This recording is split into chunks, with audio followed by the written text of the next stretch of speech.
The power of relationships. We talk about those connections. Well, this is a younger Steve Edwards. And that picture was taken in Washington, D.C. with our varsity step team. We kept a whole lot of data.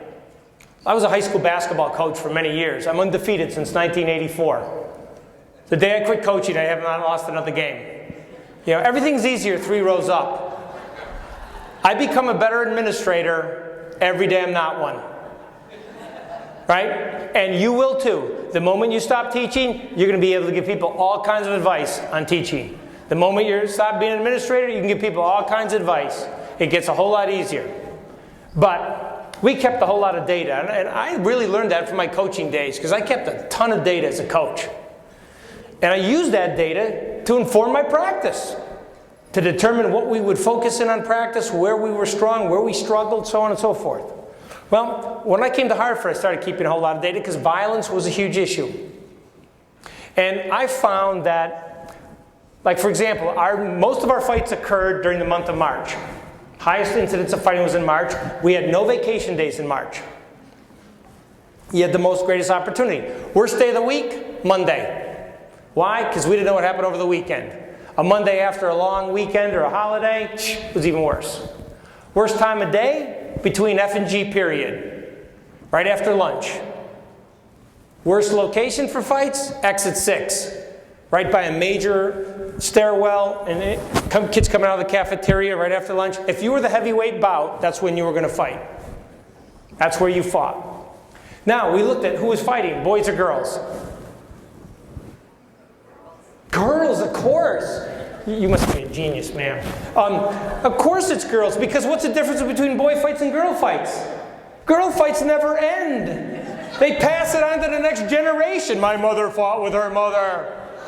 Right? The boy, you know, I go down to the security office, and the boy, his nose would be over here. He'd be shaking hands with the other guy they'd made up. Oh, we can get that fixed, you know, a little plastic surgery, we'll get that moved over, he'll be fine. But the girl, I never got hurt in a boy fight. I remember one time I had 2 twin girls called Double Trouble. They called themselves Double Trouble. When they signed their statements after a fight, one would write double, the other write trouble.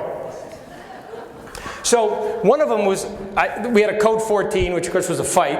And one girl, I get down there and she's on, one of double, I guess it was on the back of the police officer, kind of pounding him in the head. And he was trying to, you know, pull trouble off of, you know, this other girl. Well, I grab this girl and pull her off the police officer. And of course, you folks know, when these things occur during passing time, it's like the WWF. I mean, it's, you know. So I'm started to lose her, and I'm grabbing my radio, because I thought my radio would fall off. And you know, if my radio falls off, some kid will get that, and they'll be walking around like, D-E, D-E, you know. So I go for my radio, I fall to the ground.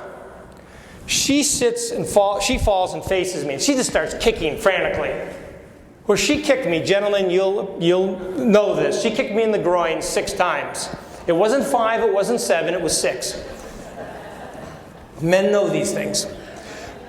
Well, the next day, her mother comes in and says, and she, of course, she comes in with who? This week's boyfriend. And about 3 kids who are like terrorists going around your office taking everything.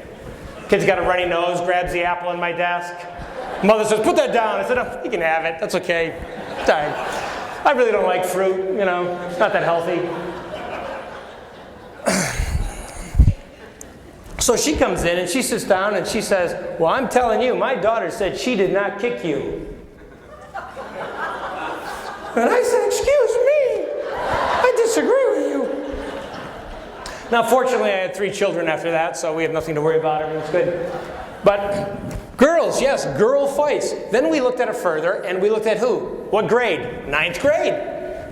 Then we broke it down by ethnicity, and we found our highest incidence of fighting were among 9th grade African American females. What did that tell me?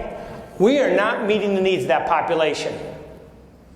It's not that they're wrong, it's that we're not meeting their needs. So I brought about 20 of them together who were frequent flyers and brought them in my conference room and fed them. All soft foods, of course. And we sat and we talked. And again, I didn't say anything. And they said, why are we here? I said, you have one thing in common, you like to fight. And they were proud of that. Many of them, you want to be recognized for something if you're a kid, good or bad. And one of them said, well, there's nothing to do around here. That's why we fight. I said, I'm looking at it through the lens of a, 30-something-year-old white male. And I'm saying, we've got these athletic teams, co-curricular programs, academic programs. We got tons of stuff. I was missing the boat. One of them said, we want STEP. I said, STEP? What is STEP? And they get up and I'm step challenged, okay? I don't want to fall off the stage here. But anyway, I'll do it later for you out in the lobby. But I said, you want STEP? We'll start a STEP team. We started a STEP team. In a matter of months, we had about 20 girls, 25 girls performing at halftime at basketball games. 3 years later, about 80 girls, 3 teams. Did we stop every fight? No. But we were now targeting a specific population whose needs weren't being met. We have to look at our population and disaggregate that population and look at the subpopulations that exist within your school and whose needs are being met and whose needs aren't being met. And how do we find that connection with those kids, whatever it may be. It happened to be STEP team for them. But with the STEP team, all of a sudden now I got a relationship with those girls. I can have a different conversation with them. Our varsity team would go 3 or 4 times a year around the country to perform at different venues. Now, they had to learn how to dress. They had to learn how to behave. They had to learn how to act. They had to have their grades up. We had engaged them in school. My wife just recently wrote a monograph on student engagement that will be published in the next couple months by Educational Research Services, the research arm for NASSP, AASA, and NEASP. And in her research, she looked at 3 key pieces in student engagement. And one of those is engagement of the heart. That relationship piece we know is so powerful. I could talk to those girls in the hallways and have a different conversation once I got to know them and once they had a level of trust that I really cared about their best interest.